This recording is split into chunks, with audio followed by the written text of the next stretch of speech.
같은 당이 아닌 다른 당 사람과 식사를 하러 나가면은 그쪽 당 사람들이 제 배신자 아니야? 8,000m 절벽에 매달려 있으면요.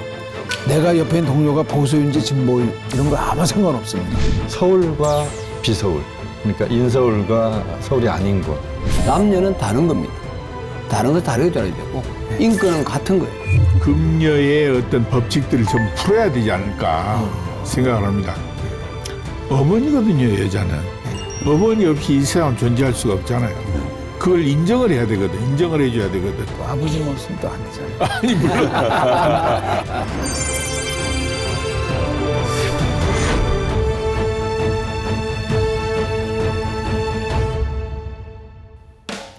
안녕하십니까.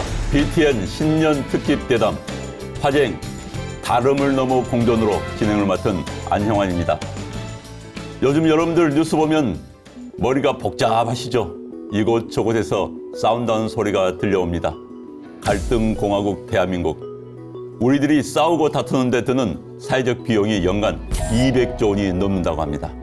다시 말하면 우리들이 화합하고 잘 살면은 200조 원을 아낄 수 있다는 얘기가 될 것 같습니다.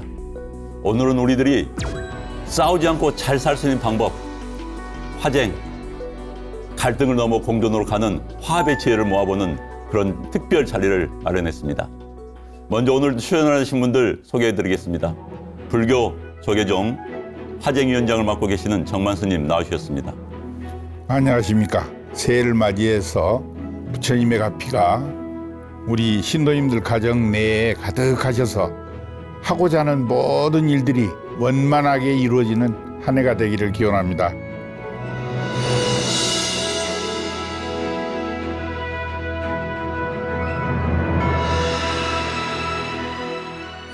정통 관료 출신이시죠. 전 환경부 차관이자 법무법인 태평양 고문을 맡고 계시는 정영만님 나오셨습니다. 네, 반갑습니다. 새해 늘 건강하시고 매사 만사형통하시길 빕니다.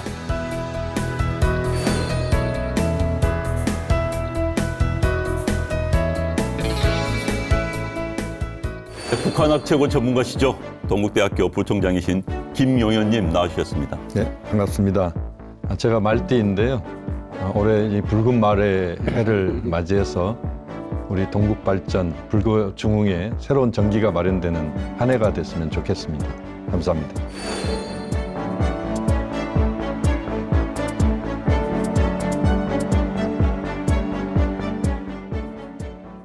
어몽길 휴먼재단 상임이사이시자 산악인 어몽길님 함께해 주셨습니다. 네, 안녕하십니까. 대망의 2026년, 네, 맞습니다. 105년 붉은 말의 해가 밝았습니다. 이 말처럼 그냥 달리면 안 되시고요. 적토마처럼 2016년 힘차게, 강하게, 거침없이 달리시길 바랍니다. 감사합니다.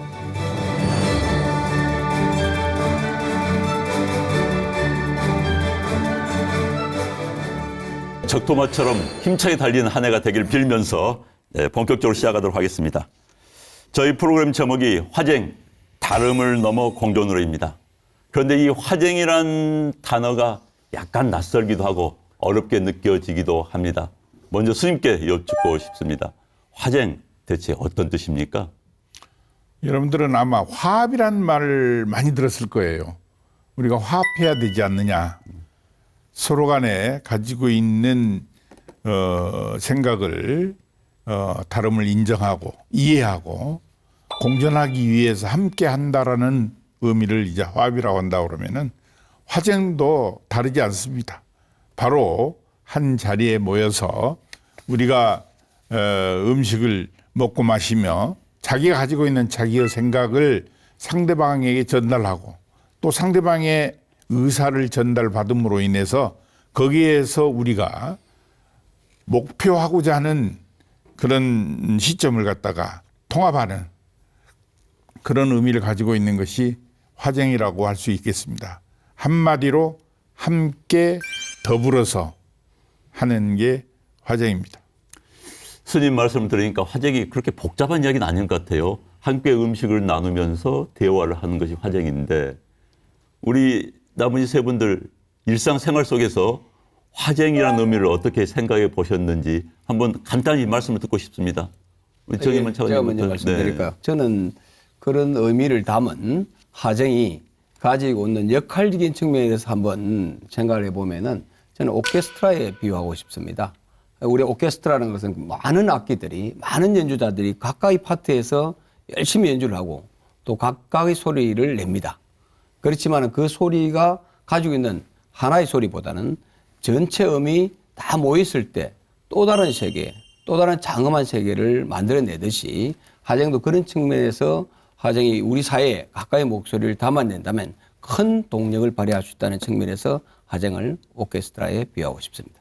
우리 부총장님 어떻습니까? 네, 저는 뭐 북한 전문가이고 한반도 문제에 대한 관심이 많은 사람 입장에서 보면 전쟁이 아닌 평화, 저는 이게 화쟁과 아주 직결되는 부분이라고 봅니다. 그러니까 다툼보다는 화합, 그리고 서로 싸우는 것보다는 서로 용서하고 서로를 포용하는 이게 이제 화정이라는 생각이 들고 차이를 넘어서 또 차별이 없는 세상 그것을 만들어가는 과정이 화정의 과정이 아닌가 그렇게 생각하고 있습니다.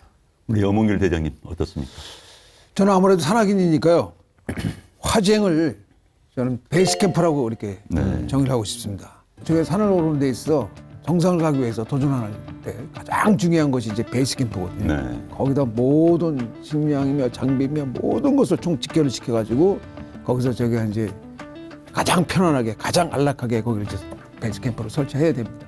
스님께서 말씀하시는 그 화쟁의 역할을 하는 것이 저 같은 경우는 이제 그런 베이스 캠프 거기가 가장 중요한 소통과 모든 것이 정보라든가 모든 것이 함께 공유하고 저러고 마음을 터놓고서 거기서 모든 것이 결정이 돼가지고 거기서 진행이 되거든요.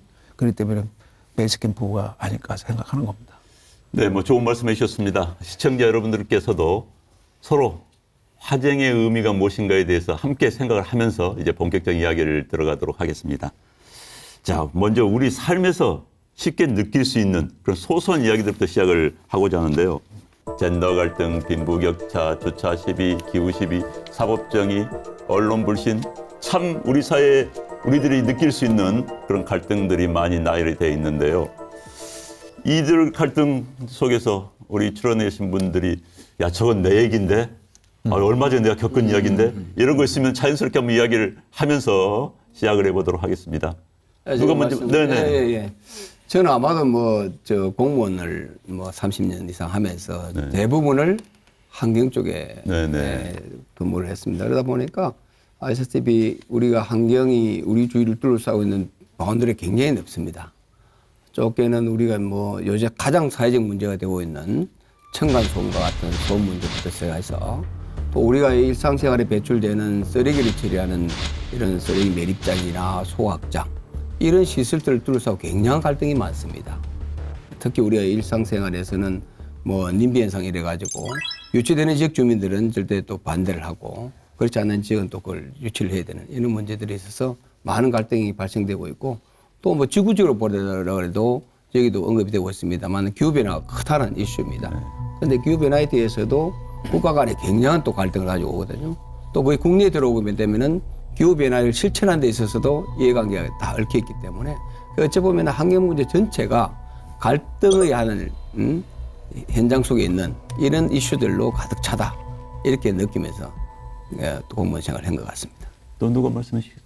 네, 부총장님. 이제 MZ 세대에 대해서 제가 좀 이야기를 하고 싶은데요. 이제 MZ 세대들이 요즘 이제 AI를 둘러싼 갈등의 새로운 양상들이 나타나고 있습니다. AI는 과거에 들어보지도 못한 이야기인데 그렇죠. 최근 들어서 이제 AI가 굉장히 각광을 받고 있고 대세처럼 나타나고 있습니다.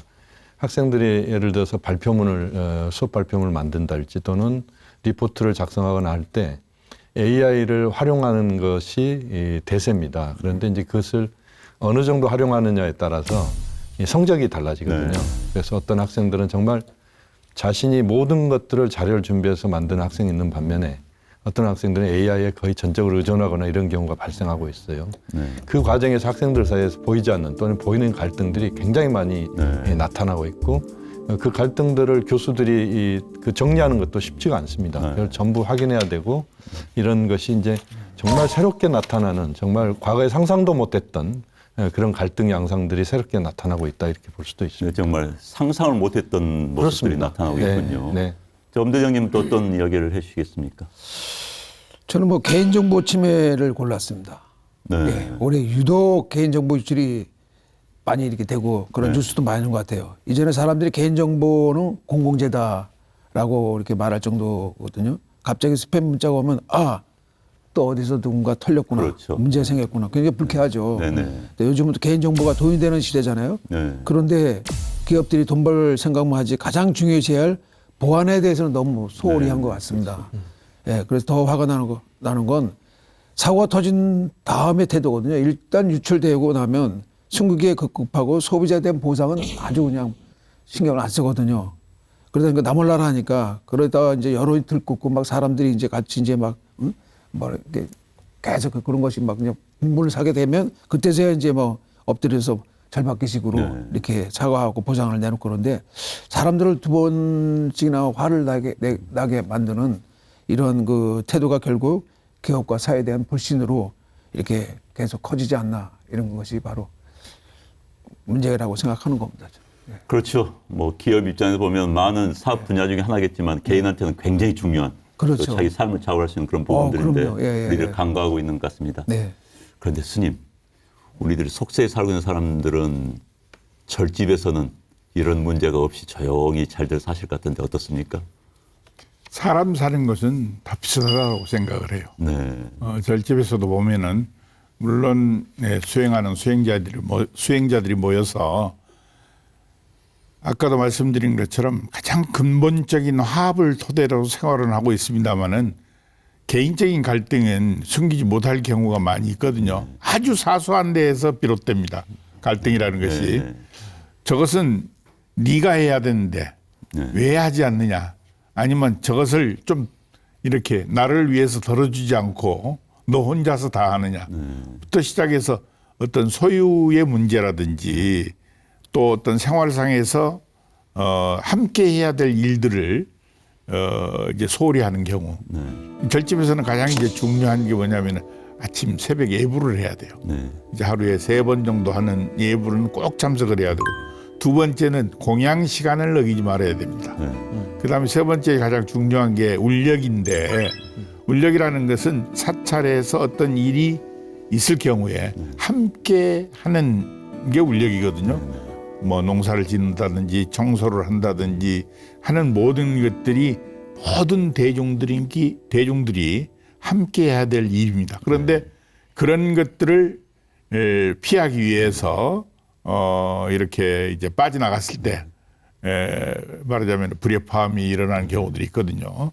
그래서 이 사소한 사회에서도 아주 사소한 데에서부터 서로가 뭔가 이것이 내 일이다 생각을 하게 되면은 그것이 바로 화합이고 화쟁이 아닌가 이렇게 생각을 합니다. 우리가 길거리를 갈 때 떨어져 있는 쓰레기를 하나 줍는 것도 화합이고 화쟁이다. 이것은 내 일이다. 남의 일이 아니다. 이런 책임의식 여기에서부터 비롯되는 것이 화합이고 화쟁이 아닌가 이렇게 생각을 합니다. 네. 우리 삶의 소소하지만 또 일상적인 그런 작은 갈등들에 대한 이야기를 들어봤습니다. 이제는 좀 더 시야를 넓혀서 우리 사회를 흔들고 있는 큰 갈등들에 대해서 이야기를 해보도록 하겠습니다. 그 전에 우리 스님께서 오늘을 위해서 특별히 준비해 오신 게 있다고 들었습니다. 어떤 겁니까?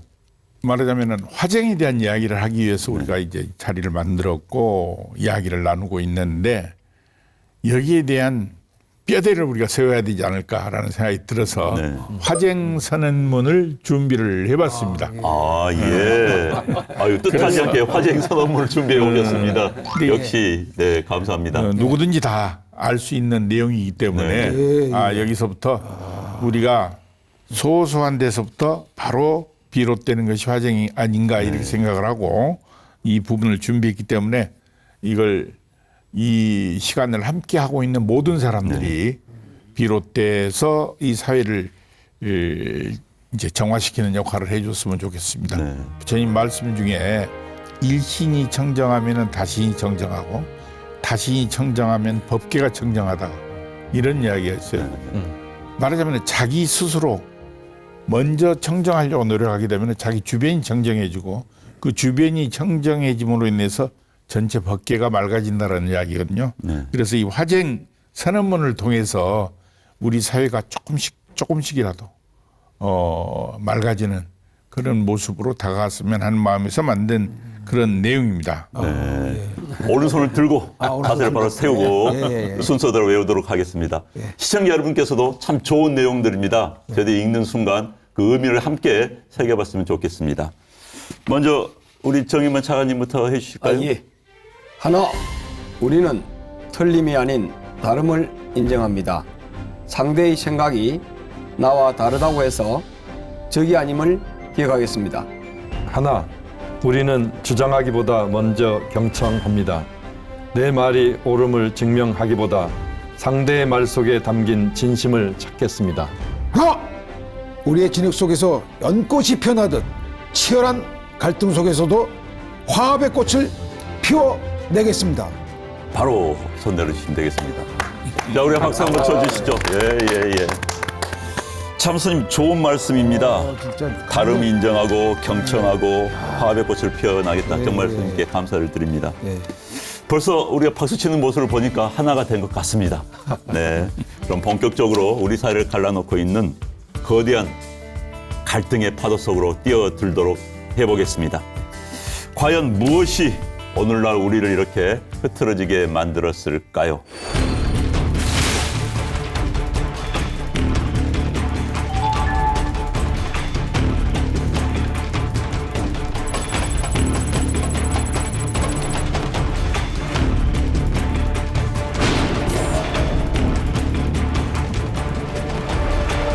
참 무섭습니다. 첫 번째 이념 갈등 이야기를 해보려고 합니다. 최근에 조사를 보니까 국민 10명 가운데 무려 4분들이 우리 사회의 가장 큰 갈등으로 이념을 들었습니다. 이념 갈등과 관련된 부분들을 저는 주변에서 많이 목도를 하게 되는데요. 사실 북한 문제나 북한의 김정은 위원장 또는 네. 김주에 관련된 이야기들은 사실 다 전문가입니다. 한국 사람들이. 네. 그리고 그 이야기를 하다 보면 그야말로 뭐 짜장면 시켜놓고 밤을 새울 정도로 다 그 전문가들인데 거기에서 너무 극단적으로 갈립니다. 서로 입장이 달라서 어떤 사람들은 북한 부분에 대해서 굉장히 부정적이고 배타적으로 접근하는 분들도 있고 또 어떤 분들은 상당히 그 대화를 해야 되고 서로 또 화합하고 화해해야 된다는 분들도 있고 그런 이 극단적인 이 다름, 갈림 뭐 이런 것들이 굉장히 그 순화되지 않고 계속 반복되는 이런 것들을 저는 주변에서 많이 목도를 하는데 이 문제 굉장히 심각하다고 생각을 하고 있습니다. 네. 저는 뭐 우리가 역시 이 이념 갈등 그러면은 정치적 관점을 배제할 수 없을 것 같습니다. 사실 뭐 두 번의 탄핵 정국을 거치면서 이 갈등의 골이 더 깊어지고 있는 것 같아서 상당히 아쉬움이 많이 있습니다.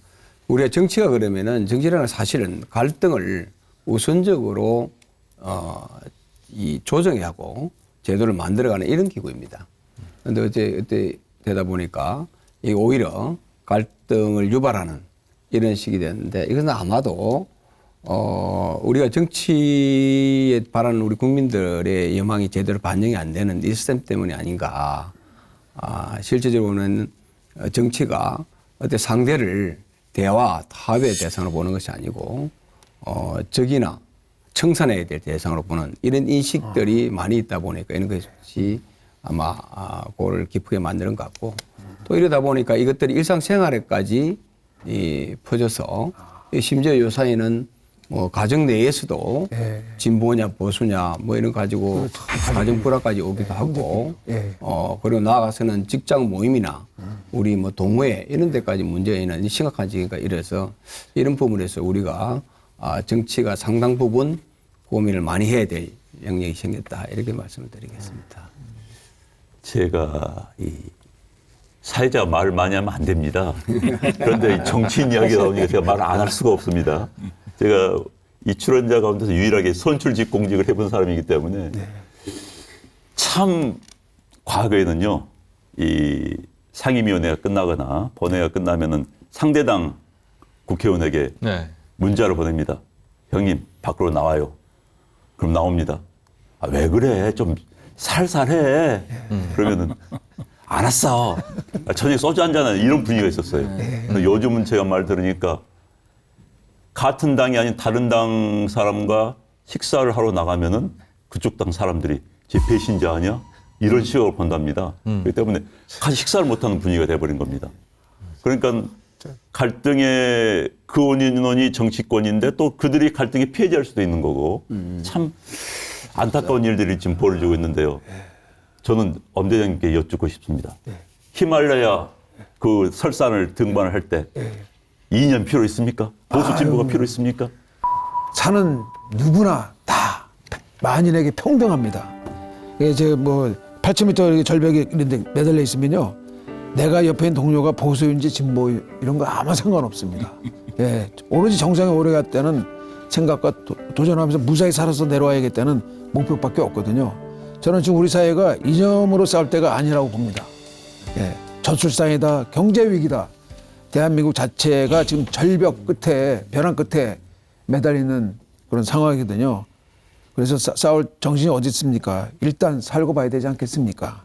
이게 다 우리 사회에 지금 필요한 답이 아닐까 생각합니다, 저는. 네. 그렇다면 이제 어떻게 해야지 이 이념 갈등을 극복할 수 있을지. 물론 많은 정치학자들, 사회학자들 연구를 하지만은 뚜렷한 해답은 없습니다. 그렇지만 또 우리끼리 한번 이야기 한번 해볼까요? 저는 정치와 종교가 일맥상통한 데가 있다고 생각을 합니다. 말하자면 정치인들이 정치를 하기 위해서 출발을 했을 때 나는 정치를 위해서 내 한 몸을 바치겠다. 그것은 국가와 국민을 위해서 국가는 국가의 부흥을 또 국민들에게는 행복을 내가 좋은 정치를 함으로 인해서 그 결과를 국가와 국민에게 회양해야 되겠다. 이런 마음으로 대부분이 할 거예요. 뭐 목사님부터 시작해가지고 신부님이나 또 스님들도 마찬가지예요. 내가 최선을 다해서 공부를 하고 수행을 해서 그 수행의 결과는 기본적으로는 내 개인의 영광으로 물론 돌리겠죠. 영생을 얻기도 하고 천국에 나기도 하고 극락에 나기도 하고 또 스님들은 성불을 하기 위해서 최선을 다하겠습니다마는 그러나 모든 말씀이 너 혼자가 아니라 대중을 위해서라는 말하자면 자리이타, 특히 이타행의 그 말씀이 더 크거든요. 한 국가와 국민의 행복을 염원하고 또 종교도 마찬가지이지를 않겠느냐라고 생각을 합니다. 그래서 나는 정치인들이 와서 종교에 대한 이야기를 할 때 정치인의 종교는 바로 국가다. 그러면 교주는 당연히 국민이 되어야 되는 것 아니냐. 정치인들이 또 공무원들이 나는 국가의 공복으로서 나는 국가가 종교고 국민이 교주다. 정치에서 종교는 국가, 교주는 국민이어야 된다는 이 책임을 대한민국의 모든 정치인들이 가슴에 새겼으면 하는 바람입니다. 네, 공감합니다. 네, 우리 또 생각나신 거 있으면 말씀해 주시죠. 저는 이제 전체적으로 보면 남관계에서 이 100대 0 이건 사실상 존재하기 어려운 겁니다. 그러니까 우리가 100을 얻어가고 북한이 하나도 못 얻거나 또 우리가 0이고 북한이 100이거나 이런 경우는 사실 전쟁밖에 없습니다. 어떤 때는 40대 60으로 우리가 60을 줘도 우리가 이기는 경우도 있고 또 49대 51이 되고 51대 49가 되는 경우도 있습니다. 그러니까 모든 외교나 이 남관계 영역은 숫자로 누가 이기고 지는 것을 아주 짧은 시간 안에 결론 내거나 그럴 필요가 전혀 없는 영역입니다.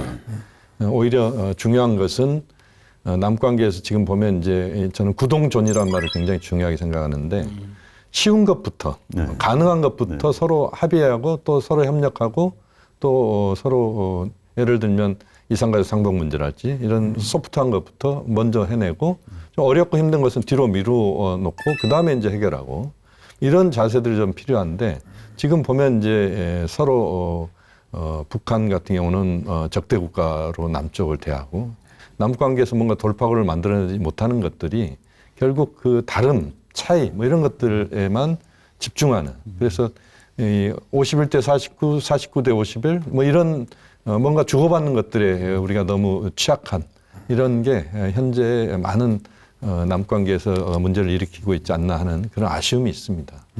저는 아까 선생님도 말씀하셨고 사회도 말씀하셨는데 제가 공직생활하면서 이제 많은 정책적 업무를 이렇게 뭐 법이라든지 제도를 만들 때는 국회 도움이 많이 필요하고 그러다 보면은 개개 국회의원들을 만나서 설득하고 토론을 많이 합니다.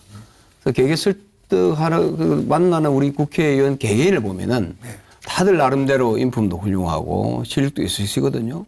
어떻게 전체가 모이면은 전혀 그런 양상이 안 보이니까 이게 참말로 이게 제가 혼돈되는 거 많아요. 그래서 이것이 제가 본 데는 정치인 개개인들도 반성해야 될 사안이지만은 정치 시스템이 또 문제가 있는 거 아닌가 저는 그런 생각을 많이 해봤어요. 왜냐면은 이 시스템이 이렇게 됐다 보니까 이 개인이 가지고 있는 애초에 정치를 하게 된 그 목적과 이상이 자꾸 원래대로 안 가는 거예요. 그래서 좀 시스템을 고치려고 그러니까 기존의 기득권을 가지고 있는 정치체 내에서도 그 세력들은 반대를 하는 거 아닌가.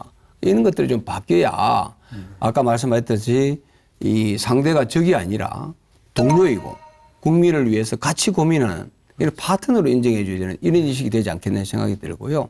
또 그런 걸 앞서려면 우리 국민의 관점에서도 이제는 국민들 좀 많이 이전의 인식과 사고에 좀 벗어나야 되지 않겠느냐. 뭐 무조건 뭐 우리 편인 옳다. 이런 사고에서 벗어나면서 이제 정책 대결에 중점을 두는 이런 것들도 자꾸 투표하는 과정에서 반영을 시켜줘야 정치인들도 변하지 않겠느냐 이런 생각을 해봅니다. 사실 이 정치라는 것은 스포츠와 전쟁의 중간에 있는 위치하고 있다고 합니다. 그래서 즐거움을 느끼기 위한 스포츠를 하는 것과 권력을 쟁취해서 남 죽이는 전쟁과의 그 중간이거든요. 그래서 이제 정치라는 것은 그 중간에서 권력을 쟁취한다는 측면에서는 전쟁과 같습니다만은 죽이면 안 되죠. 적은 아닙니다. 경쟁자입니다. 그건 스포츠 영역에 가깝습니다. 우리 정치는 점점 스포츠 영역인 경쟁자의 영역이 아니라 반드시 상대를 말살해야 되는 적의 영역으로 가고 있는 게 우리 비극이죠. 그래서 저는 참 중간에서 오히려 스포츠로 내려왔으면 좋겠습니다. 산악인이 산을 타는 그 마음으로 갔으면 참 좋겠는데 그렇지 않은 게 참 안타깝다는 생각이 듭니다. 국회에서요. 국회의원들이 개개인을 욕하면 꼼짝을 못합니다. 그런데 우리나라 국회의원들 차 타 문제 있어라고 하니까 자기 일이 아니라고 생각하는 겁니다. 단체의 전체를 욕하니까. 그래서 그런 부분들도 언론에서 한번 받아들였으면 하는 생각을 제가 해봤습니다. 네, 스님께서 그럼 화쟁의 차원에서 한번 말씀해 주시면 어떨까요? 지금 현재 우리가 지금 전쟁이 일어나고 있는 나라들이 여러 군데 있잖아요. 그런데 거기에는 이제 가장 큰 근본이 정치적인 원인이 더 크겠죠. 거기는 정치적인 부분 또 종교적인 부분. 그런데 그 각자 그 나라가 가지고 있는 그 나라의 이익을 취하기 위해서 이제 전쟁을 일으키는 경우들이 많은데 우리가 봐서 객관적인 입장에서 우리나라도 전쟁을 치른 나라지만은 너무 안타깝고 정말 최악의 상태가 전쟁이라고 생각을 하거든요. 그래서 어떻게 해서든 이제 전쟁만은 피해야 된다라는 생각이 들고 그다음에 그 나라가 정말 잘못된 경우들이 이제 있는 나라들을 많이 봤어요. 우리 특히 동남아 같은 경우에 지금 우리가 안타깝게 생각하는 게 이제 미얀마라든지 또 지금 분규가 일어나고 있는 캄보디아라든지 또 태국 간의 어떤 분쟁. 그다음에 그 이외에 이제 뭐 필리핀 같은 경우도 우리나라보다도 훨씬 잘 살던 나라였거든요. 그런데 거기에 이제 정치적인 혼란으로 인해서 잘못된 경우들이 굉장히 많아요. 그러니까 우리보다도 훨씬 앞서가던 나라들이 왜 지금 우리나라에 미치지 못하는 그런 경우가 됐느냐 하면 정치적인 혼란, 국민들의 말하자면은 갈등, 이게 원인이었지 않나 이렇게 생각을 해요. 그런데 지금 제가 듣기로는 싱가포르 같은 경우에는 물론 좋은 지도자를 만나서 오늘날이 싱가포르를 만들기는 했습니다마는 이광효 그 수상님께서 제일 먼저 국민들이 화합을 위해서 만든 게 언어였다고 그래요.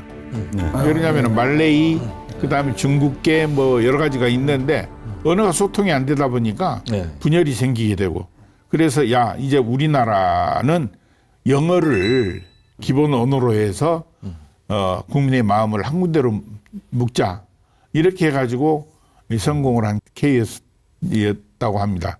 지금 미국부터 시작해야지 전 세계 큰 나라들은 한 언어 가지고 움직이는 나라들이 거의 없는 걸로 알고 있어요. 뭐 인도 같은 경우는 수십 개 언어로 해가지고 국민들을 갖다가 지금 이끌어 나가고 있는 이런 상태인데 우리나라는 한 민족이고 한 결이고 한 언어를 쓰고 한 문자를 쓰고 있거든요. 그런데 그 가운데에서 부족한 부분이 많은데도 불구하고 개익을 위해서 말하자면은 자기 정당을 위해서 좌를 위해서 우를 위해서 보수를 위해서 뭐 진보를 위해서 이렇게 해가지고 상대방을 적으로 몰아가는 것 자체가 나는 굉장히 위험한 발상이다. 이제는 좌가 아니고 우도 아니고 또 진보도 아니고 보수도 아니고 여당도 아니고 야당도 아닌 대한민국의 국민으로서 정말 구국해야 되겠다는 마음으로 화합하고 화쟁에 동참하면은 정말 좋아지지 않을까 이런 생각이 듭니다. 아유, 스님께서 너무 좋은 말씀 해주셔서 네, 감사합니다. 열정으로 박수 한번 더 치는 거 어떻습니까? 참 사실 우리들은 영화 제목도 있었나 적과의 동침이 아니라 공동체 구성의 가족들과의 동침을 하고 있는데 이것을 우리가 잊고 있는 것 같아서 참 안타깝습니다.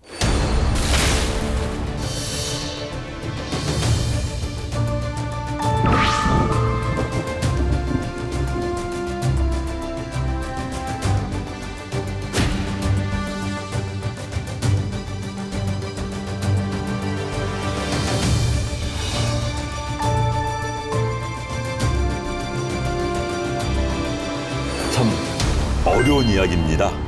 사실 지역 감정하면 저는 현장에서 많이 느끼는 편입니다. 제가 호남 출신입니다. 고향이 전라남도 무안인데 또 정치 활동을 보수 정당에서 했어요. 그래서 고향 가면은 너 왜 그 당 갔니? 그리고 이제 저기 이제 그 보수당 당원들을 만나면 이제 격의 없이 저한테 하는 이야기가 어쩌다 이 당 왔어. 그러면 제가 이게 무슨 이야기지? 나는 그냥 내 신념대로 왔을 뿐인데. 그러니까 저도 모르게 그런 생각을 해봤습니다. 저도 마찬가지겠지만 우리들이 보이지 않는 프레임에 갇혀있지 않느냐라는 그런 생각을 해봤는데요. 뭐 저보다도 여러분들께서 많이 느끼실 것 같습니다. 생활 속에서 느꼈던 뭐 지역 감정에 관한 사례도 있으면은 자유롭게 말씀해 주시면 감사하겠습니다. 저는 이제 뭐 공무원을 뭐 오래 하다 보니까 공직사회 중심으로 좀 말씀을 드리면은 공무원이 가장 근무하면서 관심이 많고 또 정성을 쏟는 게 인사입니다. 하면서 승진하고 보직을 받는 것이 굉장히 중요하다 보니까 그 인사에 조금이라도 뭐가 여러 가지 변수 중에서 하나의 변수가 뛰어들어와도 굉장히 민감하거든요. 그 중에 가장 민감한 변수 중에 하나가 지역 개념이에요. 그러다 보니까 이게 정권이 어느 쪽으로 바뀌느냐에 따라서 굉장히 불안해하기도 하고 또 기회이기도 하고 이런 시비가 상당히 갈리는 분야에 있어요. 그런데 이것은 이렇게 인식을 공직사회에 하고 있다는 것 자체가 이런 지역 감정의 개념이 들어있기 때문에 이렇게 이런 현상이 일어나는 거지.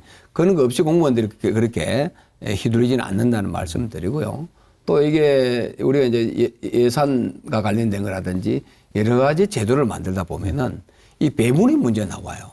네. 배분이 문제가 나오다 보면은 이게 어느 한 곳에 지역을 해주면은 이 우리나라 같은 경우는 하나 정책을 하면 다른 지역도 다 해야 됩니다. 그렇죠. 네. 그래서 이게 보면 국가 전체적으로 볼 때는 지역에 대한 개념이 없다면은 굉장히 자원 배분을 효율적으로 쓸 수 있는 분야도 지역 감정이 들다 보니까 상당히 낭비적인 요소까지도 수반되는 이런 현상이 있는 것을 많이 목격했습니다. 네.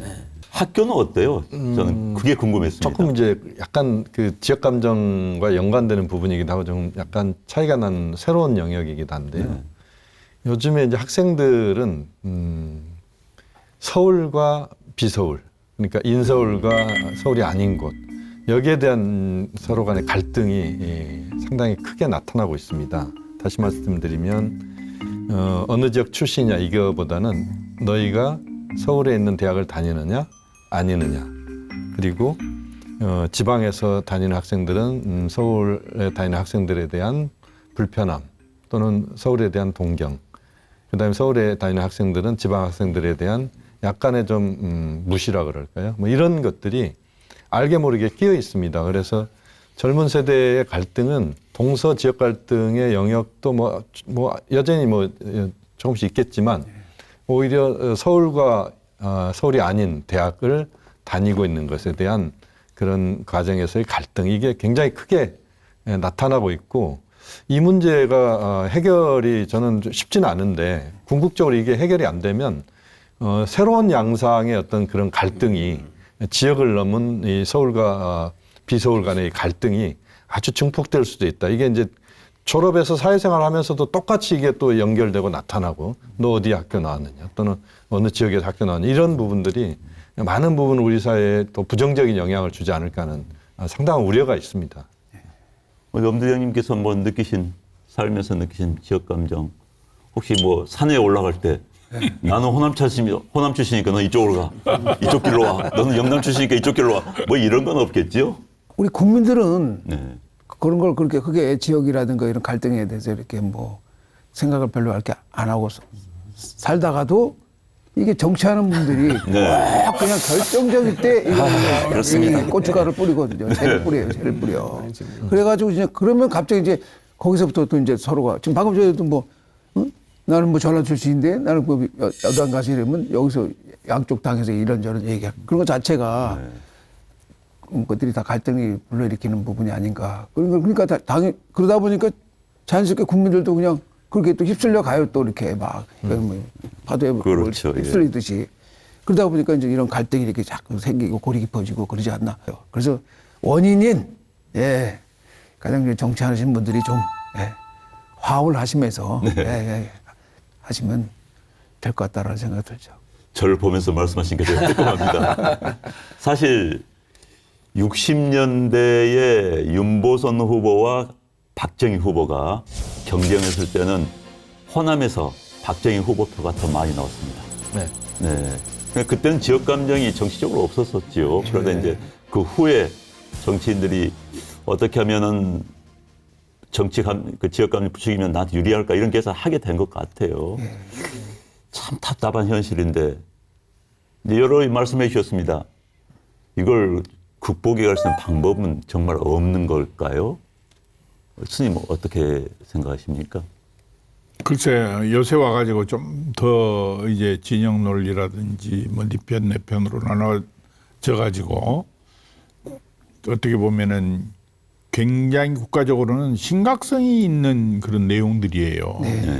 다 한 편인데 네 편, 내 편으로 나눠가지고 내 편은 무한한 용서를 베풀고 남의 편은 좋은 내용이라도 거부하는 그런 그 세태가 된 게 참 안타깝고 아쉽습니다.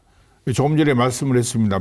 우리는 전 세계 가운데서도 상당히 그 독특한 문화를 형성하고 있잖아요. 한 계열에, 한 민족, 그다음에 한 언어, 한 문자. 어떻게 보면 나눌 필요가 없는 저 북한에서부터 제주도까지 사람들이 모아놓으면 약간의 언어 차이, 그 방어의 어떤 사투리의 차이는 있을지 몰라도 통하지 않는 경우는 없거든요. 그건 화합의 상징입니다. 서로가 통할 수 있다는 것은. 그런데 그걸 자기의 이익을 위해서 부추겨서 편을 만든다는 것 자체는 굉장히 위험한 발상이다. 그게 이제 조금 전에 말씀한 것처럼 정치가 좀 풀어줘야 돼요. 앞으로 국론이 분열이 되면은 흔들리는 국가 아니겠습니까? 제발 부탁합니다. 우리는 남이 아닙니다. 우리 편 다 한 편이지 남의 편은 없어요. 그렇게 했으면 좋겠어요. 남편이 아니라 우리 편. 자, 정인만 차관님. 이제 정책적으로도 사실 이제 지역 간 어느 지역은 소외감을 느끼기도 하고 또 뭐 서울과 지방 간의 뭐 갭에 대해서 섭섭해하는 뭐 지역의 이야기겠죠. 예. 좀 정책적인 부분에서 지역 감정을 물론 어렵겠지만은 극복할 수 있는 방법은 없을까요? 저도 사실 오랜 동안 정책을 수립해 왔습니다만은 사실 정책을 통해서 지역 감정을 풀 수 있는 방법이 있다면 그 얼마나 좋겠습니까? 제가 이 갈등이 많은 환경문제 정책을 한 30년 이상 해봤지만은 쉽지 않다. 그러다 보니까 정치인들도 이 머리 아픈 정책을 개발해서 하기보다는 감정에 호소하는 이런 수단을 쓰다 보니까 지역 감정이 골이 깊어졌는데 그럼에도 불구하고 역시 정책을 통한 지역 감정 해결에 대한 방안을 고민해야 되는 시점이다. 그래서 저 개인적으로 생각할 때는 하나의 정책을 만들 때 우리 전체 국민을 놓고 이렇게 고민을 합니다만은 앞으로 주요 변수 중에 하나를 지역 간의 어떤 갈등 문제를 한 번 더 고민하는 이런 정책 개발해서 갈등이 생기는 지자체 간에 공동으로 사업을 추진하는 이런 정책이나 제도 이런 것들을 발굴하는 노력이 좀 필요하지 않느냐 이런 생각을 해봅니다. 네. 참 어려운 주제입니다. 네. 그런데 이제 정책도 물론 중요한데 역시 결국은 마음이 풀려야 되지 않겠습니까? 어떻습니까? 우리 염 대장님. 그 노래 가사도 있지 않습니까? 한 번 보고 두 번 보고 자꾸만 보고 싶네. 이러면 가사도 있듯이요. 자꾸 보면 정이 들고 네네. 그러다 보면 이제 서로에 대한 선입견도 바뀌지 않을까 이렇게 생각합니다. 산에 가서 쉬고 있으면요. 전국 각지에 뭐 이렇게 사투리가 다 들립니다. 네. 서로 근데 저희들은 그런 거에 신경 안 써요. 마음이 다 열려 있기 때문에 산에 오는 그렇죠. 사람들은 네. 서로 먹을 것도 나눠 먹고 길도 또 모르면 또 가르쳐주고 서로 또 만나면 반갑게 처음 보는 사람들도 안녕하세요 반갑습니다 수고하세요 네. 다 이렇게 눈 인사하면서 말 한마디씩 하면서 지나가거든요. 그러니까 그 산에서는 모든 게 딱 없는 상태이기 때문에 그냥 같이 산을 오르는 그 친구 그 동료만 있을 뿐이니까 그런 게 상 중요하다고 그런 게 좋은 것 같다고 생각합니다. 그렇게 네. 산이라는 오르는 것 자체 마음으로 좋은 산을 말씀. 대하는 자연을 대하는 마음으로 이렇게 살아가면 좋지 않을까 우리 모든 국민들이 그렇게 생각합니다. 아니, 조청장님. 정치하시는 분들도 그렇고. 네. 이제 저는 이제 새로운 가능성의 좀 영역이라는 그 생각을 늘 하고 있는데요. 이 젊은 세대들을 MZ 세대들은 어른 세대하고 좀 다른 점이 있습니다. 다시 말씀드리면 뭔가 좀 핫플레이스라고 요즘에 많이 이야기를 하는데 좀 새로운 뭔가 그 젊은 세대들이 열광할 만한 그런 장소는 가리지 않고 찾아다닙니다. 예를 들면 뭐 부산에서 어떤 뭐 행사가 큰 콘서트가 있다 할지 또는 부산에 맛집이 있다 그러면 뭐 지역 가리지 않고 부산으로 다 갑니다. 네. 그리고 대전에도 유명한 빵집이 있다 그러면 거기 다 빵은 사러 가고 군산으로도 가고 또 광주로도 가고 목포로도 가고 뭐 또 다양한 공간들을 다 넘나듭니다. 그러니까 예전 같으면 저희들 때만 해도 어느 특정 지역을 가게 되면 여기 가면 내가 불편할 텐데 뭐 이런 생각을 하는 경우들이 있었어요. 과거에 보면.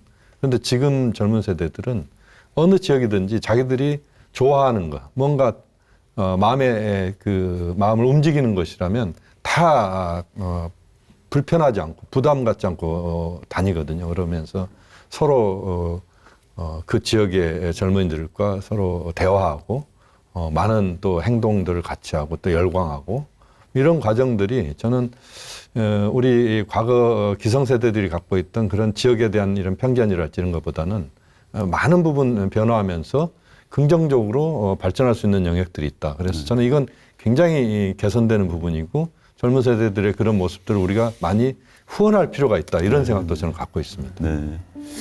사실 지금 말씀을 들어보면서 이런 생각을 해봤습니다.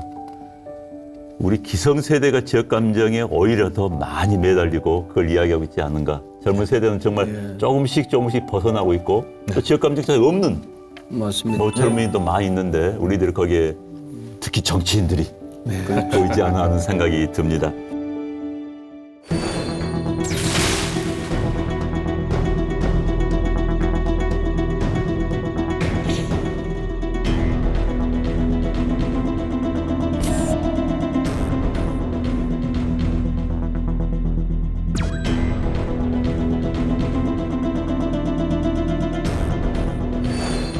이 문제는 오늘 다룰 주제 가운데서 어쩌면은 가장 민감하고 또 이 세대 간의 인식 차이를 볼 수 있는 그런 주제가 아닐까 싶습니다. 이 기성세대는 가장 큰 갈등으로 우리 사회의 가장 큰 갈등으로 이념 갈등을 꼽았거든요. 반면에 20대에서는 압도적으로 남녀 갈등을 문제 삼았습니다. 자, 뭐 저희들이 보기에는 한참 연애하기도 바쁠 텐데 왜 싸우나 싶은데 그렇지 않다고 합니다. 이 현상 어떻게 보고 계십니까? 뭐 여러분들 많이 들으셨고 또 주위에서 이야기한 것을 보셨을 겁니다. 이 주제는 먼저 김영윤 부총리님께서 열어주시죠. 네네. 이제 학교에서 경험을 저희가 많이 하고 있는 부분인데요. 취업과 관련된 부분에서 여러 가지 문제들이 앞으로 발생할 거라는 저는 생각을 하고 있습니다. 굉장히 우려스러운 부분이기도 한데 공무원 시험은 여학생이 훨씬 많이 합격합니다. 공기업은 덜합니다만 일반 기업체 취업할 때는 대체로 기업에서 이건 뭐 그게 알려져 있지는 않지만 남학생 선호도가 굉장히 높습니다. 실제 대학에서도 보면 여대가 지금 남녀공학으로 전환하려고 하는 여대들이 많고 과거에 여대가 많은 대학들이 남녀공학으로 전환했습니다. 여러 이제 이유가 있습니다. 그 중에 하나는 취업도 분명히 들어 있습니다. 네. 그러니까 이 문제가 그 남녀 갈등에 굉장히 핫한 앞으로 문제가 될 가능성이 높은데요. 지금 그 여학생들이 취업하고 나서 여러 가지 갖는 불이익이랄지 또는 뭐 문제점들 이런 부분들에 대해서 사회적으로 이걸 해소를 제대로 해줘야 되는 부분이 있습니다. 예를 들어서 출산과 육아 문제랄지 이런 부분들에서 여학생들이 많은 부분 또 손해를 볼 수 있는 요소들이 있고 지금 많이 개선이 됐습니다만 사회적인 어떤 인프라 이런 것들이 개선이 돼서 이게 해결이 되지 않으면 이 남녀 갈등의 이 영역이 취업 부분에서 굉장히 민감하거든요. 네. 이게 앞으로 이제 증폭될 수가 있는데 이제 이런 것에 대해서 우리 사회가 많은 관심을 갖고 여성에 대한 또 여학생들 취업에 대해서 여러 가지 고민을 해야 된다. 저는 그렇게 보고 있습니다. 우리 정윤만 차관님께서는 이 남녀 간의 갈등 어떻게 생각을 하십니까? 워낙 포괄적으로 말씀을 다 주셔가지고 이게 제가 보기에 남녀 갈등 문제는 세대 간에 또 인식 차이 많이 나요. 네네. 제가 본 데는 우리 기성 세대들은 남녀 갈등이 좀 적다고 인식하고 있고 젊은 세대들은 또 심각한데 이게 보면은 우리 기성 세대들은 그 사회 당시 문화가 그런 것이 어느 정도 수용되는 이런 사회에 살았고 지금 20, 30대는 남녀의 완전히 평등을 지향하고 있기 때문에 받아들이는 개념 자체부터 출발이 다르다. 이렇게 받아들이고 아까 대학 쪽의 문제를 많이 이야기했었는데 제가 우리 애 키울 때 우리 아들 그 고등학교 보낼 때 이 남녀 같이 다니는 고등학교를 다 보내고 싶어 합니다. 그 내신 성적 문제 때문에. 그 여러 가지 그런 것들이 깔려 있다 보니까 또 애를 키우면서 나오면 아까 그 군대 말씀을 하셨는데 군대 가고 이러다 보니까 상당히 상대적으로 많은 부분에서 애들 사회에 나와 진출하는데 조금 더 늦어지는 이런 문제가 있다 보니 피부를 느껴지니까 젊은 세대들이 아마 충돌이 오는 거 아닌가. 그래서 이런 문제가 이제는 그동안에 뭐 우리가 남녀 갈등 문제를 푸는 차원에서 여성의 어떤 지위 문제 때문에 여가부까지 만들려고 이렇게 했습니다만은 상당 부분 제도적으로 안착이 안 되는 것 같아요. 이게 왜 그러냐면 이런 문제가 문화적으로 정착되기 전까지는 무수히 고민하고 대안을 찾아 나가야 되는 과정이 아닌가 이런 생각을 해봅니다. 등산 가면 남녀 갈등이 있습니까? 없습니다. 네. 얘기를 듣다 우리나라 보면 여성 산악인도 유명한 분들 계시고요. 그럼요. 남성 산악 유명한 분들 계시는데 어떻습니까? 좀 얘기를 듣다 보니까 좀 안타까운데요. 예전처럼 형제라도 많으면 나와 다른 성별을 가진 뭐 형제를 보면서 이해라도 할 텐데 요즘은 다 외동으로 자라다 보니까 가까이에서 상대의 입장을 돌아볼 기회도 없고 또 오해가 커가는 것 같거든요. 그런 부분에 있어서 서로 손잡고 끌어줘도 모자를 파네. 그렇죠. 계속 그냥 진짜 내 배낭 네 배낭 니께 가볍다 내께 무겁다 뭐 이게 아니거든요. 그러니까 이런 걸 보니까 참 답답하고 그렇습니다. 남녀 간의 젊은 세대의 문제가 진짜. 그러니까 지금 대학 들어갈 때 성적은 여학생들, 대학 들어가면 확실히 여학생들 좋습니다. 저희 때 보면 남학생들은 그렇죠. 뭐 술 마시고 축구해야 되고 올림픽 게임이 있던 해에는 성적이 뚝 떨어지고 경기 봐야 되니까 또 남학생들 게임룸 가야 되고 하는데 이 학생들이 묵묵히 더 성실한 측면이 솔직히 더 있지요. 네. 이 방송을 보는 남학생들 너무 섭섭해하지 마세요. 이게 현실입니다. 그런데 성적은 좋은데 취업 현장에서는 불리한 게 또 현실이고요. 결국은 이제 이게 어떤 의미에서는 참 제가 불편한 진실이지만 한국 사회 한정된 자원을 누가 더 많이 차지하느냐, 일자리를 차지하느냐. 그러니까 남학생들은 뭐 그렇게 이제 대학 때 그렇게 했지만은 너무 군대 갔다 와서 맞습니다. 1년 8개월, 1년 요즘 18개월이죠. 예. 손해보고 있는데 여러분들은, 여성분들은 그냥 그때 공부, 취직 준비하지 않았느냐. 그러니까 취직 더 잘 되는 거 아니냐. 뭐 이렇게 서로 불편한 감정이 있는데 자, 이런 부분, 쉽지 않은 부분입니다만 어떻게 해결을 해야 될까요? 실은 가장 남녀 차별이 심한 데가 종교 쪽이에요. 네네. 그렇잖아요. 네. 예, 우리 불교 같은 경우는 비군은 250개인데 비군이는 500개라고 그래요.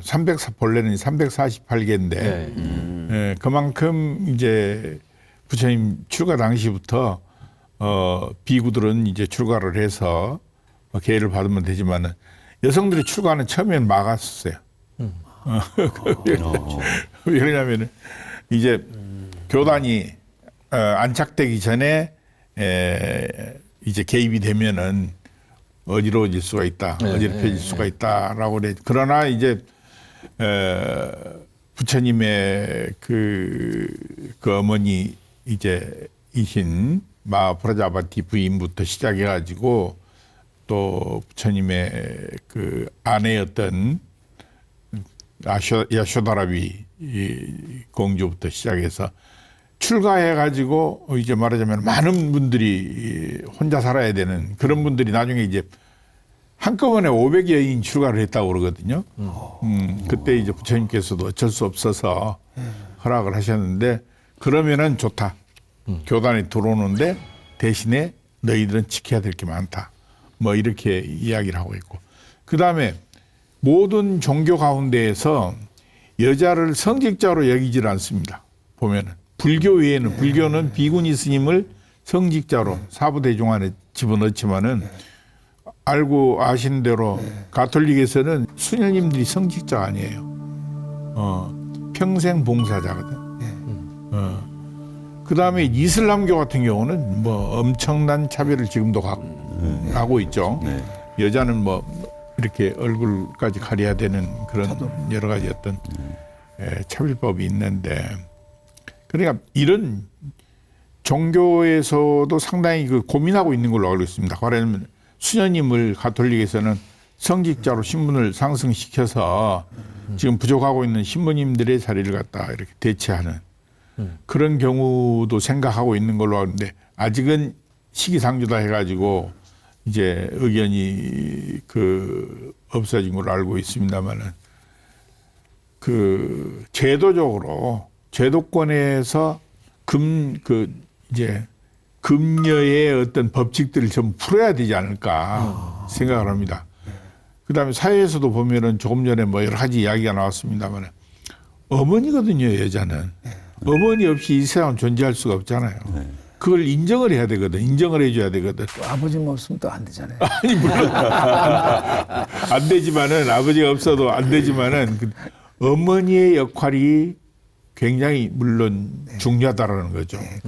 그래서 우리 이제 그 주제가 다름을 인정한다는 다름을 인정을 함으로 인해서 공존의 어떤 지혜가 생기는 거거든요.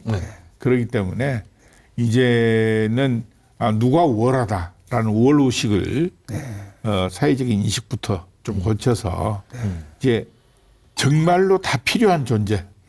우리는 둘이 아니고 남여 둘이 아니고 남과 여가 일치됐을 때 한 몸이 됐을 때 말하자면은 뭐 참 자식이 태어나고 모든 일 갖다가 이뤄낼 수 있듯이 그런 마음으로 절대 우리가 배제하고서는 안 될 절대적인 존재로 우리가 받아들이고 어떤 그동안의 다름을 가지고 차별을 했어. 우리가 여자하고 남자는 다르다. 그래가지고 차별을 했는데 다름을 인정하고 공존의 시대로 가서 말하자면 절대적인 평등을 내세웠을 때 그게 해결되지 않겠는가. 이게 인식이 전환이 필요하다. 그렇죠. 인식의 전환인데 정말 좋은 말씀 감사드리고요. 그래서 요즘 젊은 세대들은 유독히도 공정이란 표현, 공정에 민감하지요. 맞습니다. 다름을 넘어 공존으로 가야 되는데 그 과정에서의 공정해야 된다라고 하는데 어떻습니까? 젊은 세대들의 반응은요? 맞습니다. 지금 이제 공정이라는 표현을 쓰셨는데요. 굉장히 민감합니다. 그러니까 다름, 그다음에 차이 뭐 이런 과정들 속에서 가장 중요한 가치가 공정해야 되는 것 아니냐. 그러니까 예를 들면 어떤 그 수업을 자기들이 듣거나 또는 그 과정에서 결과에 대한 공정성, 예를 들어서 채점의 결과에 대한 공정성도 자신들은 이야기하고 또 취업과 관련된 부분에서도 남녀 간의 이제 공정의 부분에서 들어가기 시작하면 이제 서로 갈등이 굉장히 커집니다.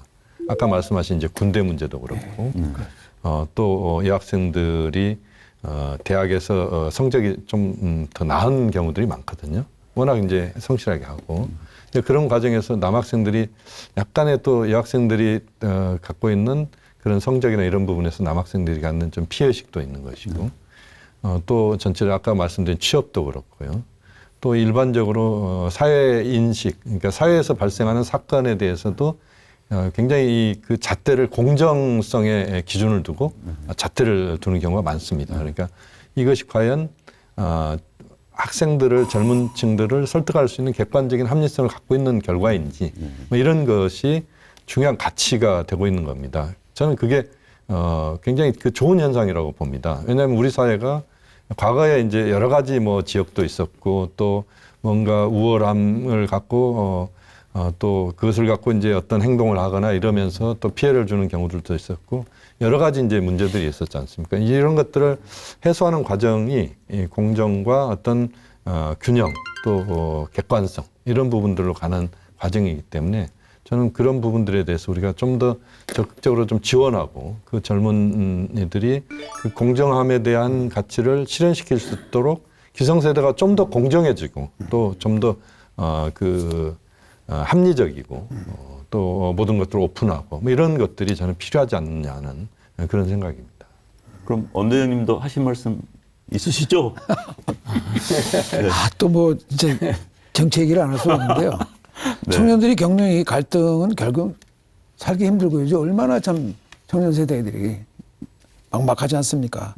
살려달라는 그 아우성이라고 생각하는데요. 그런데 이런 갈등을 중재할 우리 어른들이 좀 오히려 이런 혐오를 부추기면 안 된다고 생각하는 겁니다. 우리가 좀 그런 부분에 대해서 좀 우리가 이제 역지사지란 말이 있듯이 나의 입장만 생각하고 내 생각만 하지 말고 상대방의 입장, 상대방은 어떨 것인가, 상대방을 항상 생각하고 배려하는 그런 마음을 우선 갖고서 모든 일을 해야 되지 않을까 그렇게 생각하는 겁니다. 네, 말씀 끼어들면은 우리가 이제 이게 젊은이들이 공정에 대해서 굉장히 관심이 많은데 이게 공정의 개념에도 우리나라 같은 경우는 또 평등의 개념이 깔려 있는 공정이 많아요.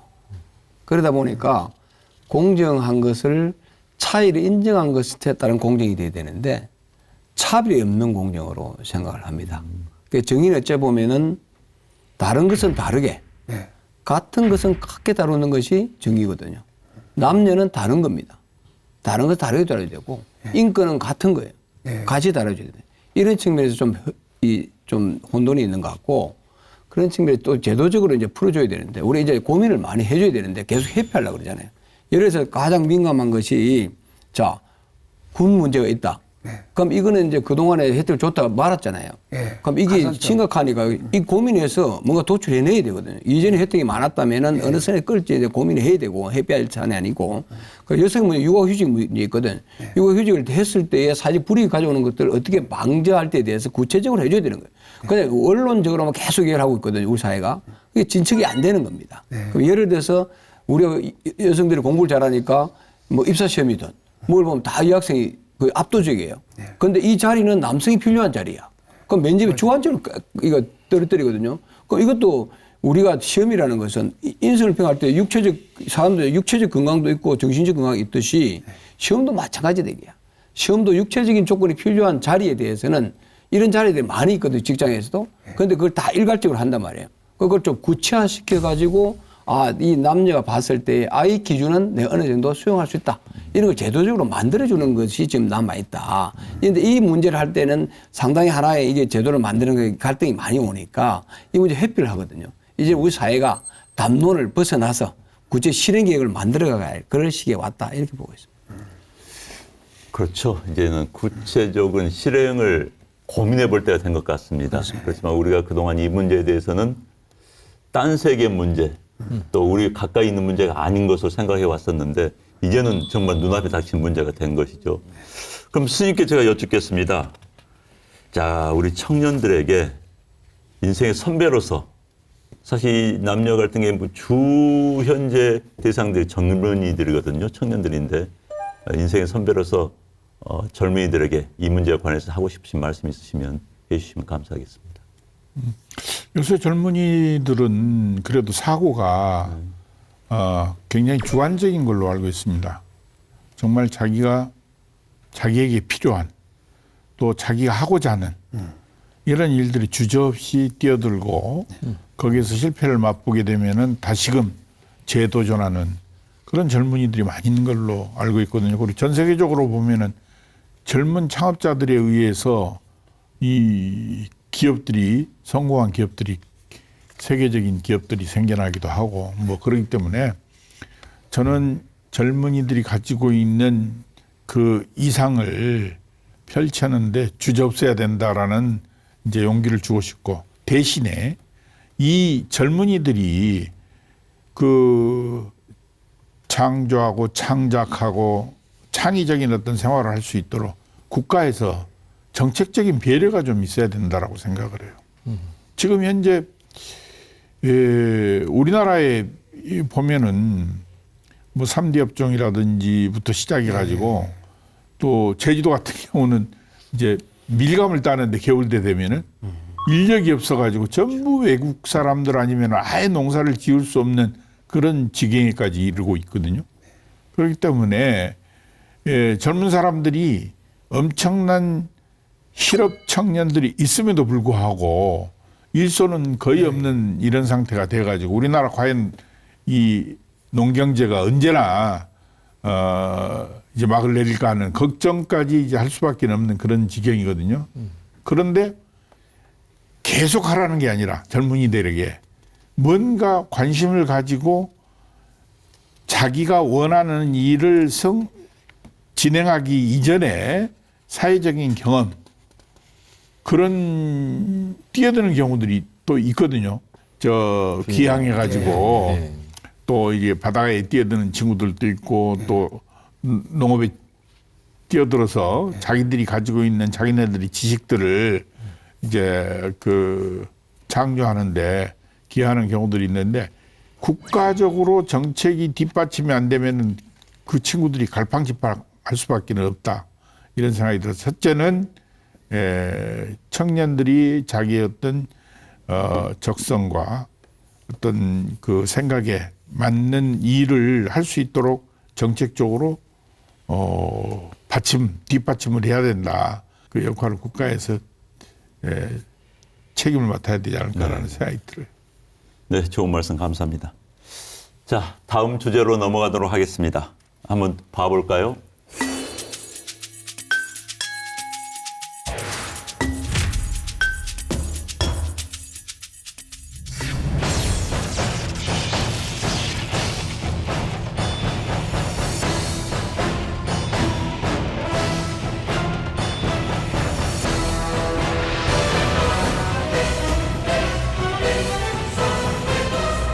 MZ도 사실 옛날에는 Z라고 이러는데 이제 요즘 세대는 G라고 있습니다. MZ가 아니라 MZ입니다. 네, MZ 속 사정. 자, 우리 사회의 가장 뜨거운 주제 가운데 하나지요. 서로가 서로를 이해할 수 없는 그 큰 간격의 벽을 어떻게 넘어야 될 것인가. 사실 전 대화가 잘 안 될 때가 있습니다. 우리 애들하고요. 우리 이 자리에서 우리 이 갈등, 세계 간의 갈등을 겪었던 무슨 뭐 복잡한 문제가 아니더라도 일상생활에서 느꼈던 MZ세대에 대한 느낌 한번 돌아가면서 이야기 한번 해볼까요? 혹시 대장님 고터가 어딘지 아세요? 고소. 고터? 네. 고택? 고터. 모르겠는데. 고속버스 터미널이 고터입니다. 그래 합죠. 예.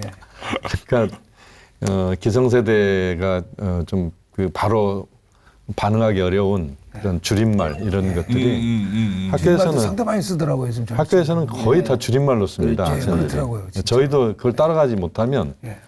대화가 안 될 정도로 이제는 그 줄임말 이런 게 굉장히 크게 이제 작용을 하고 있는데 실생활에서 직접 대학에서 학생들하고 접해 보시면 깜짝 놀라실 겁니다. 그만큼 이 언어에 대한 개념 자체가 엄청나게 바뀌었다 이렇게 볼 수가 있고요. 하나의 이제 이슈가 지금 이제 등장하고 있는 게 뭐 이거 짧게 말씀드리면 이 정년 연장 문제와 관련돼서 젊은 세대와 그다음에 이제 그 장년 세대 간의 갈등이 앞으로 굉장히 크게 발생할 가능성이 높습니다. 그러니까 건강하기 때문에 정년을 더 연장해야 된다는 게 지금 50대 중후반의 일반적인 생각입니다. 네, 그렇죠. 그런데 그렇게 되다 보면 이 청년 세대들의 이 취업으로 이 그야말로 취업 시장의 진입 자체가 또 축소된다 이렇게 또 청년 세대는 보는 부분들이 있습니다. 이 갈등이 앞으로 저는 굉장히 큰 사회적인 폭발력이 있는 갈등에 이미 갈등이 시작되고 있고 굉장히 커질 가능성이 있다 이런 부분들을 우리가 한번 좀 진지하게 또 고민해야 되는 또 과정이라고 보고 있습니다. 네.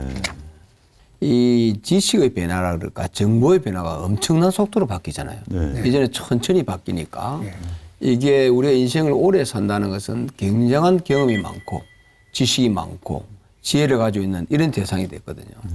그런데 지금은 솔직히 말씀드려가지고 우리가 IT가 워낙 급변하니까 저도 그렇고 저도 이게 우리 아들, 딸한테 많이 이게 의존을 합니다. 갑작스레 급변하는 이 IT 이 정보 속에서는 새로운 이 정보를 득하기가 기기를 또 조작을 해야 되니까 이런 것들은 처지거든요. 그러다 뭐 이전에는 MZ 세대들이 그 위 세대를 볼 때는 어째 보면은 지혜를 가지고 있는 존경받을 수 있는 이런 대상으로 봤다면은 지금은 좀 시대에 뒤떨어진 정보에 뒤떨어진 이런 인식으로 될 수 있는 경우가 많이 있습니다. 그러다 보니까 대화를 하다 보면은 우리가 옛날의 이야기를 자꾸 할 수 없으니까 새로운 대화를 끌고 가는 것은 젊은 세대이고 이 기성세대들은 자꾸 이전에 얘기를 하다 보니까 갈등이 많이 생기는 거 아닌가. 실제적으로 얘기를 하다 보면은 서로가 다른 방향을 바라보면서 얘기를 하는 경향이 생기니까 이런 문제가 나타나지 않냐 이렇게 저는 바라보고 있습니다. 네. 꿀반 세대라는 말씀을 들어보셨습니까? 네, 젊은 세대들이 젊은 세대들이 꿀만 빨아먹고 기성 세대를 여러분들은 어르신들은 꿀반 세대 아니냐 이런 이야기를 하거든요. 제가 미국에 있을 때 뉴욕타임즈에 쓰인 기사 중에 이런 걸 봤습니다. 지금의 부모 세대는 미국 역사상 최초의 세대가 될 것이다. 자식들이 자기보다 더 가난한 것을 보게 될 최초의 세대가 될 것이다. 이런 이야기를 하는 걸 보고 깜짝 놀랐습니다. 그런데 이제 대한민국에서도 그렇게 느끼는 젊은 세대, 부모 세대가 많이 있거든요. 그런데 지금 사실 부모 세대 입장에서 본다면은 억울한 측면도 많이 있습니다. 또 있다고 이야기를 하죠. 얼마나 열심히 살아왔는데. 그 말씀 좀 누구 해주시죠? 부모 세대 입장에서의 항변. 정의만 차관님 해주실까요? 네. 뭐 저도 시골에서 어렵게 살아서 성장했기 때문에 그야말로 우리 근현대사의 일반 서민의 가정에서 자란 쪽 이런 성장 과정입니다. 우리나라도 역사적으로 보면 근대에 들어와서 일제강점기 켜지면서 한국전쟁 이후에는 완전히 항폐화돼 가지고 그야말로 세계에서 가장 못 사는 나라였지 않습니까? 그런데 이렇게 단기간에 성장할 수 있었던 것은 결국 기성세대들이 그런 많은 어려움에도 불구하고 그래도 자기 가정과 지역과 나라를 위해서 애국에 나가서 피땀 흘려서 쌓아왔던 이런 것들이 쌓여서 오늘의 성장이 왔기 때문에 기성세대들이 지금 가지고 있는 부가 그다음에 사는 수준을 가지고 보면은 아 이거 완전 꿀반 세대가 아니냐 볼 수 있지만 그 과정을 보면은 굉장하게 눈물 없이는 들을 수 없는 이런 스토리들을 다 가지고 있는 이런 세대들입니다. 그래서 그런 측면들을 젊은 세대들에게 자꾸 이렇게 우리 세대들이 고생했으니까 너희들이 또 이렇게 고생해야 된다 이런 개념이 아니고 이렇게 해서 이뤘기 때문에 너희들 세대는 더 좋은 기반을 만든 세대에서 더 도약할 수 있는 이런 계획 오지 않는 한 이런 인식, 공통된 인식을 만드는 작업이 참 중요하겠구나 하는 생각을 좀 해봅니다. 지금 이제 기성세대, 이른바 꿀반 세대 말씀해 주셨는데 항변을 시작했어요. 두 분이 사실 우리 출연자 중에 젊은 분이 와 계신다면은 아주 기꺼이 나서서 큰 목소리로 항변할 것 같은데 안 계시니까 우리 김영현 부총장님께서 저 기성세대, 이른바 꿀반 세대 이야기에 대해서 한번 항변 한번 해주시죠. 네. 젊은 지금 25살 젊은이의 마음으로. 제가 이 자리에 지금 네 분보다는 가장 어리기 때문에 그래서 제가 질문을 던진 겁니다. 저는 MZ에 가깝다라고 생각을 합니다. 다 학교 근무하시니까요. 그렇죠. 네. 자, MZ 세대 입장에서. 네네. 이제 이 차관님의 말씀에 대해서 MZ 세대들이 그 자체를 부정하는 건 아닐 겁니다. 그러니까 그것은 인정하고 그런데 이제 지금의 세대가 고통스럽게 느끼는 것은 예를 들면 이런 겁니다. 지금 정 차관님 세대 때는 졸업할 때 보면 원서가 몇 장씩 왔어요. 그래서 취업하는데 문제가 별로 없었습니다. 특히 80년대, 90년대 초반만 하더라도 경제성장이 고도성장기고 이러면서 많은 이제 취업이 쉽게 이루어지고 공부 안 해도 취업하고 뭐 이럴 정도였어요. 지금은 취업의 문이 너무 좁고 또 학생들이 이제 중소기업 안 가려고 합니다. 이제 이러면서 여러 문제들이 발생하고 있는데 그러니까 이 꿀반 세대라고 우리 흔히 이야기하는 그 세대가 가져간 것들이 젊은 세대들에게 이게 그것이 공평하게 공정하게 이게 나눠져야 되는데 이게 안 나눠지고 있다라고 하는 것이고 또 실제 취업이나 이런 과정에서 보면은 젊은 세대들이 취업할 수 있는 문 자체가 너무 좁고 기성세대가 장악하고 있는데 안 나가는 거예요. 기성세대가 젊은 세대가 볼 때는 정치도 그러지 않습니까? 지금 뭐 정치인들 보면 예를 들어서 20, 30대 젊은 정치인들이 진입할 수 있는 지금 국회의원 숫자로 치면 거의 없잖아요. 다 60대, 70대가 아직도 장악하고 있습니다. 사실 다른 나라 보면 얼마 전에 보면 뭐 캐나다의 총리 같은 경우는 40대, 또 프랑스의 총리도 사실 40대 시작했잖아요. 뭐 영국도 뭐 그렇고 이제 한국은 너무 그게 기성세대의 벽이 두꺼운 겁니다. 이 벽을 실제 넘어서는 게 너무 어려운 것이고 또 철옹성처럼 이 기성세대가 이걸 갖고 있는 거죠.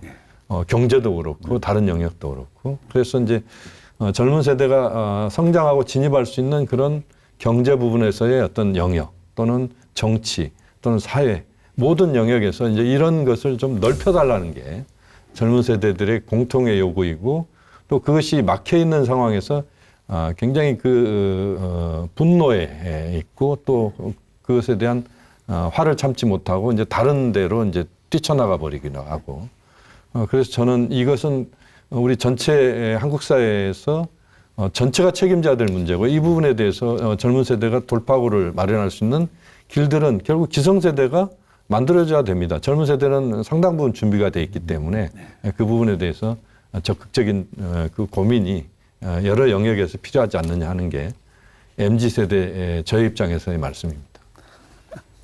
우리 엄 대장님께서는 후배 산악인들 보고 라떼는 말이야 이런 표현을 안 쓰십니까? 뭐 물론 이제 꼰대라고 하겠지만요.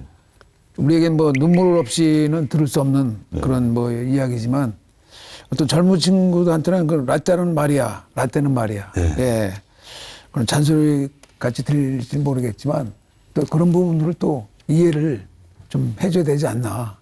예, 어쨌든 고생한 건 고생한 거고 아니 그렇지 않습니까? 예, 그러니까 그런 걸 또 이렇게 제가 계속 얘기하지 않습니까? 역지사지. 보니까 나는 이제 기업에 대해서는 잘 모르지만은 조금 이해가 되는 부분이 뭐냐면은 신세대, 그다음에 기업인, 그다음에 구세대 이렇게 있는데 문제는 뭐냐면은 이 구세대들이 자리를 지키고 있으면은 기업이 그 굉장한 이제 부담을 느낄 수밖에 없는 게 숙련된 세대이기 때문에 거기에 대한 대접을 해줘야 되잖아요. 그러니까 기업은 오히려 구세대에 대한 그 말하자면 책임이 가중이 되고 신세대들이 들어올 수 있는 구멍은 막혀 있고 구세대들이 있는 한 그렇기 때문에 나는 이게 이제 노사정에서 이 기준을 만들어야 된다.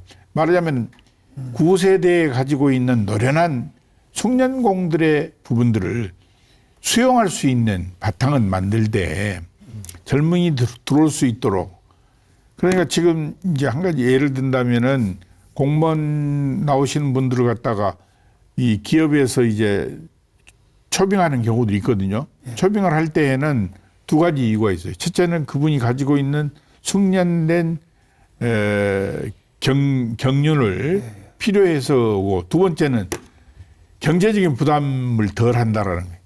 예, 그래서 그런 제도적인 부분을 만들어서 기업의 무거운 어떤 책임을 조금 경감시켜주고 구세대가 일할 수 있는 길도 터주고 젊은 사람들이 새로운 창의적인 어떤 생각을 가지고 와서 기업에 종사할 수 있도록 하는 그런 제도 장치들을 노사정의 타협에 의해서 말하자면 그 화정에 의해서 만들어져야 되지 않을까. 그래야 이게 서로 간에 윈윈할 수 있는 그런 생각이 듭니다.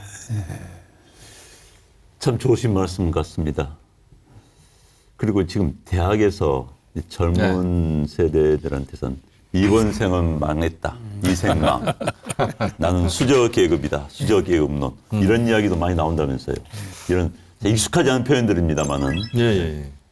그렇습니다. 이제 그런 자조적인 목소리들이 일부에서 나오고 있는 것도 사실입니다. 왜냐하면 이제 이 젊은 세대들이 치고 나갈 수 있는 공간들이 많이 있어야 되는데 굉장히 제한적이다라고 느끼는 것 같고요. 또 그 경쟁이 너무 치열하다라고 느끼는 것 같습니다. 젊은 친구들이 정말 아이디어 하나로 창업하고 그 창업에 성공을 하면 그 성공의 어떤 성과가 자기에게 오고 실패하더라도 다시 한번 도전할 수 있는 그런 사회적인 그 안전망이 만들어져야 된다라고 저는 생각을 하는데 이게 이제 젊은 세대들이 느낄 때 굉장히 약하다라고 느끼는 겁니다. 취업도 마찬가지인 것 같습니다. 이제 기성세대 입장에서는 너희들 왜 중소기업도 많은데 왜 거기는 안 가고 대기업만 가려고 해 이렇게 이야기하지만 그렇게 보는 관점은 저는 잘못됐다고 봅니다. 학생들이 젊은 사람들이 가려고 하는 그 공간들이 많이 더 열려야 되는 것이고 그 열린 공간들을 학생들이 제대로 그 차고 들어갈 수 있는 그런 노력들을 기성세대 또는 국가가 해줘야 되는 겁니다.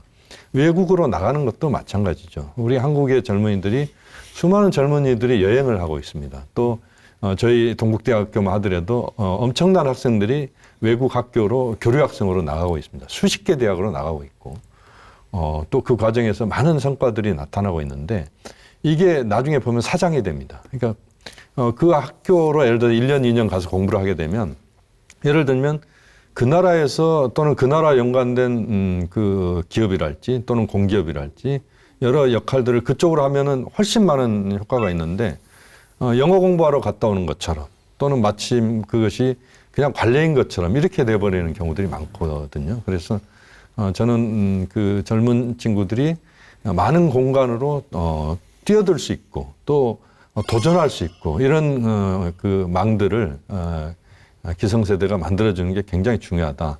예산 배분에 있어서도 청년들에게 그런 그 도전할 수 있는 그런 공간들을 많이 만들어주는 게 저는 굉장히 중요하다. 그래야 수적 계급론이란 말이 없어지는 겁니다. 그러니까 출발부터 나는 다르다라고 생각하는 거예요. 예를 들어서 건물을 갖고 있는 아버지를 둔 나, 그 다음에 시골 농촌에 성장한 나, 또는 뭐 도시에서 일반적인 직장 다니는 아버지에게서 자란 나. 출발부터 다르다라고 하는 것이 그야말로 어떤 그 앞으로의 어떤 과정에서 나는 이미 나는 수저야, 흙수저야라고 하는 것으로 시작부터 이렇게 가버리면 그들에게 어떤 그 창의적이고 어떤 성과를 우리가 기대할 수 있겠냐라고 하는 겁니다. 그래서 그런 그 차별적인 요소들이 해소될 수 있는 그런 국가의 노력, 그다음에 사회적인 노력이 저는 굉장히 중요하다 그렇게 생각하고 있습니다. 네, 지금 뭐 말씀하실 거 듣고 보니까 어쩌면 그 젊은 세대들이 느끼는 좌절감을 우리 기성세대가 또 만든 게 아닌가 하는 그런 생각이 들어서 미안한 느낌이 듭니다. 우리 방금 김영현 부총장님께서 말씀해 주셨으니까 나머지 분들께서 이 청년들에게 주는 위로와 격려의 말씀을 한마디씩 해주시면 어떨까요? 우리 엄 회장님. 네. 산악인 그 입장에서 말하자면 이 등산 장비의 어떤 풀세트를 차려입고 온 사람이 있지 않았습니까? 네. 그럼 그때는 이제 라떼야 말이야. 라떼는 말이야. 장비 없이도 산을 탔어. 맨발로 뛰었어. 예, 맨발도 뭐 산에 올라갔어. 쉽게 말하면 그렇게 막 그렇게 비교하는 거랑 똑같거든요. 그 좋은 장비만 있으면 뭐합니까? 써야죠. 그것도. 예. 굳이 안 쓸 이유가 없지 않습니까? 예. 그런데 지금 청년들은 장비가 문제가 아니라 아예 들어갈 그런 어떤 산조차 없는 거가 이제 그 큰 문제라고 그렇게 생각하는 네. 겁니다. 예.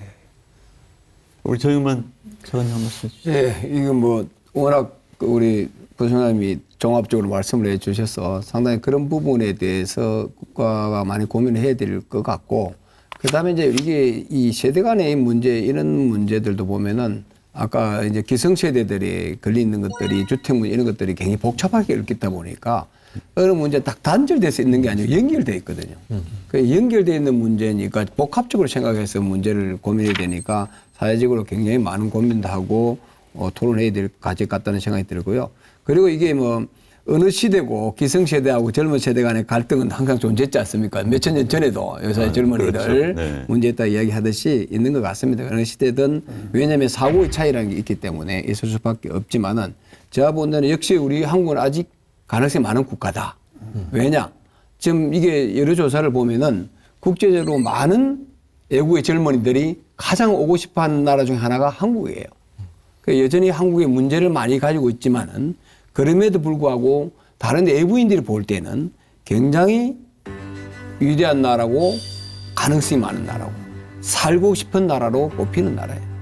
우리 젊은이들도 우리의 자존감을 가져야 될 것 같아요. 자존감을 가지고 꿈을 가지고 준비하면 기회가 온다. 그리고 우리 기성세대들은 그런 젊은이들이 꿈을 가지고 살아갈 수 있게 노력하고 같이 협조를 해야 된다. 이렇게 말씀드리고 싶습니다. 네, 좋으신 말씀 감사하고요. 자, 스님께서 그러면은 젊은 세대와 기성 세대들을 아우르는 서로 간의 갈등을 해소할 수 있는 좋은 말씀을 해주시면 어떨까요? 한 식구들이거든요. 식구들인데 사회적인 구조가 이게 많이 갈라놓은 것 같아요. 네. 그래가지고 그 구조 속에서 우리 젊은이들이 희망을 갖기도 하고 또 절망을 갖기도 하고 하거든요. 제가 한때 학자들한테 들었던 이야기가 중국 같은 경우는 많은 학생들을 갖다가 외국에 보낸답니다. 네. 그러니까 거기에서 외국에서 외국의 문물을 갖다가 익히게 만든 뒤에 귀국을 하게 되면 그 학생들이 설 수 있는 자리를 만들어 놓으려고 그래요. 그런데 우리나라는 그 좋은 인재들이 들어와 가지고 뭔가 이렇게 들어갈 수 있는 그 무대가 한정돼 있어요. 거의. 왜 그러냐면은 지연, 학연, 척연 뭐 여러 가지 어떤 우리나라가 옛날부터 고질적으로 가지고 온 이런 그 관습이라고 그럴까 하는 내용들로 인해서 조금 떨어져도 말하자면은 어떤 지연이나 학연이나 뭐 척연이나 이런 게 있으면은 들어갈 수 있고 우수한 인재지만은 속된 말로 빽이 없으면은 제자리에서 그냥 빙빙 돌다가 우리나라 설 자리가 없으면 외국에 나가가지고 왜 그러냐면 외국에 나가서 살면은 하다못하면은 학업 일을 해도 남의 눈치는 볼 필요가 없으니까. 그러니까 우리나라 같은 경우는 내가 어디를 나왔는데 어느 대학을 나왔고 어느 집안이고 뭐 이런 여러 가지 어떤 체면 때문에 설 수 있는 자리가 그만큼 좁아질 수가 있거든요. 그러니까 사회적으로 세대 간의 어떤 갈등을 하루아침에 없앨 수는 없다라고 생각을 합니다. 아까도 내가 이 노사정이 그 젊은이들이 가지고 있는 애로점, 기업이 가지고 있는 책임감, 그 다음에 노인들이 가지고 있는 그 숙련된 그런 어떤 기술이라든지 경륜을 제도적으로 정치권이라든지 국가에서 서로 품을 수 있는, 그리고 조금씩 양보할 수 있는. 예를 들자면은 나는 숙련공이기 때문에 100을 받아야 돼. 그러다 보면은 제로로 돌아갈 수가 있어요. 100을 받기 위한 욕심 때문에 나는 그 사람을 쓸 수가 없다. 우리 기업에서는 그 사람을 감당할 힘이 없으니까 이렇게 해서 그 사람을 안 쓴다고 그러면 그 사람은 100을 얻기 위해서 노력하다가 제로 상태로 돌아가는 경우도 있고, 또 기업은 기업대로 좋은 숙련공을 사용하지 못하고 또 새로운 인재를 갖다 영입하지 못하는 그런 어떤 부담감 같은 걸 가질 수가 있지 않느냐. 그래서 이제는 기성세대와 신세대와 기성세대 간의 어떤 그 타협, 전체 세대 간의 화합이 해답이다. 이렇게 생각을 합니다. 좋은 말씀 감사합니다. 자, 시간이 많이 흘렀습니다. 지금까지 우리 저희들이 이념, 지역, 남녀, 세대 갈등에 대해서 이야기를, 여러 좋은 이야기를 나눠봤는 것 같습니다. 오늘 대화를 하면서 느꼈던 것은 모든 갈등의 기본은 서로에 대한 이해가 부족해서, 자, 다름은 틀림이 아닌데 다름을 틀림으로 인정하는 데서, 생각하는 데서 온 게 아닌가 하는 그런 생각이 들었습니다. 지금이야말로 대한민국이 화쟁의 나라로 다시 태어나야 되는 그런 골든타임이 아닌가 하는 생각도 들었고요. 자, 네 분께 한번, 이건 질문이 아닙니다. 오늘 프로그램을 나오셔가지고 저 대화를 나누면서 느끼신 소감을 한마디씩 해주시면서 또 오늘 주제에 대한 총평까지 같이 해주시면 감사하겠습니다. 하여튼 뭐 새벽부터 하여튼 뭐 대한민국의 고질적인 고착화되어 있는 진짜 지역 갈등, 세대 간의 갈등, 성별의 차이, 사등, 이런 부분들이 진짜 이 대한민국을 발전하는 데서, 나아가는 데서 굉장히 잘 이렇게 힘들게 어렵게 하는 부분인 것 같습니다. 그래서 이런 부분들이 진짜 나로부터 시작이 돼서 우리로 나가서, 대한민국으로 나가서 이런 부분들이 빨리 해결이 되고 소통이 되고 또 좋은 방향으로 빨리 발전이 돼야지 대한민국에 또 미래가 있고 희망이 있지 않나 이렇게 생각하는 겁니다. 예. 자, 우리 부총장님. 예, 저는 오늘 긴 시간 이야기를 나누면서 가장 중요하게 생각하는 부분은 화쟁이 왜 필요한가, 화쟁이 왜 중요한가에 대해서 모든 답을 내리기는 어려웠지만 그래도 단초는 저는 만들어내지 않았느냐. 엄 대장님께서 중요한 말씀을 해주셨고 또 그 큰 스님께서 말씀을 해주시고 차관님께서 말씀을 해주신 그 내용들이 저는 그런 하나의 단초는 좀 내놓지 않았느냐 하는 생각입니다. 이 과정에서 이제 제가 좋아하는 말 중에 세계 일화라고 하는 표현이 있는데요. 세계가 하나의 꽃처럼 하나로 화합하고 서로 함께 가는, 그게 곧 화쟁의 길이 아닌가. 그것이 원효 큰 스님의 그런 가르침이 아니신가 하는 그런 생각을 하게 됐습니다. 네, 우리 정 차관님.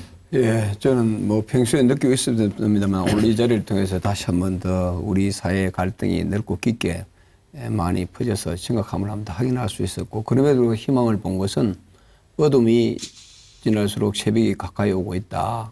결국 이 갈등이라는 것이 우리나라가 고속 성장하면서 빚어진, 어차피 빚어진 한 현상에 불과하거든요. 그렇기 때문에 이것은 좀 빨리 이렇게 치유하는 게 필요하다. 오히려 문제가 빨리 노출되면 치유의 기회도 빠를 수 있기 때문에 오히려 기회일 수 있다는 생각을 가지고 접근한다면 충분히 풀 수 있지 않느냐. 그리고 어떤 문제든 단계별로 차근차근히 풀어가는 이런 노력이 필요하고, 그런 측면에서 저도 개인적으로도 어느 분야든 이런 문제에 대해서 관심을 가지고 참여를 적극해야 되겠다는 이런 인식을 받았습니다. 네, 스님. 부처님 말씀 가운데 아여 양이하야 지병 설약하노니 복요불복은 비유가야라는 화엄경 이야기했어요. 나는 어진 의사와 같아서 환자의 병을 진맥을 해가지고 그 환자에 맞는 약을 이렇게 이제 베풀어 준다. 그런데 그 환자가 그 약을 먹고 아니 먹는 것은 의사의 책임이 아니고 환자의 책임이라는 거예요. 그러니까 부처님은 항상 모든 일에 있어서 많은 지혜를 갖다가 우리에게 이렇게 베풀어 주시는데 우리가 그 지혜를 받아가지고 그걸 실용하고 내 수행에 사용한다고 그러면 내 것이 될 수가 있는데 부처님께서 하신 말씀이 정말일까? 아니면은 나한테는 맞지가 않는데 하고 내가 말씀에 그 지혜를 갖다 사용하지 않는다고 그러면은 부처님이 100마디를 해줘도 나에게는 한마디도 소용이 되지 않는다라는 이야기거든요. 우리가 지금 내놓은 1시간여의 시간 가운데에서 이런 이야기들이 화쟁의 소리고 그 이 화쟁의 소리가 필요로 하는 사람들 마음속에 들어가게 되면은 양약이 되지 않을까. 맞아. 우리는 함께 사는 나라지.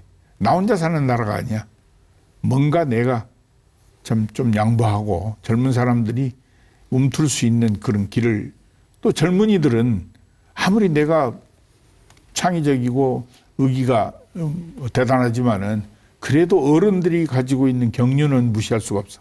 그분들과 함께 해야만이 우리에게 먼 미래가 주어질 수 있다. 서로 간에 어떤 가지고 있는 생각을 함께 함으로 인해서 화쟁의 끝이 되지 않을까. 그것은 바로 대한민국 국민 함께 할 수 있는 그런 자리가 될 것이다. 우리는 따지고 보면은 하나지 남이 아니다. 이런 그 시간을 우리가 가졌지 않았느냐 이렇게 생각합니다. 네, 감사합니다. 네.